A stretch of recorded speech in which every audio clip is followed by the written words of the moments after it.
Pag hindi ka pa naman nakabag-bike niyan. Doon ka sa gitna. Kung hindi ka, baka masimplang ka dyan sa masasakyan. Parang na ano pa ako.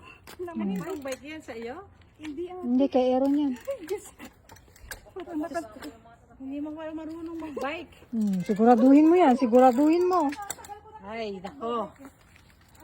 Nilabas ang kuliglig. Yun ang sukyan. Wala. Ano? Diretso, diretso. Hindi siya marunong. Ano yan? Marunong ka ba hindi? Oh, hindi ata ito marunong eh. Wala, hindi yan marunong yata. Ewan ko lang. Oh, hindi siya marunong. Tingin ko, marunong ka ba Sa mag-bike? totoo lang si Andre kaya ang nagturo dyan. Ala. Sabi ko na hindi marunong eh.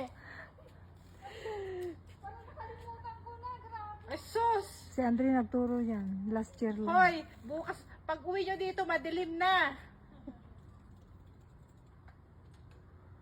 Na. Kailan ka makakarating sa paruroonan mo? Kailangan mo ng ano yung nasa side, yung Oh, yung training wheels. Wala. Basta diretso lang yan eh. Dapat. Yan.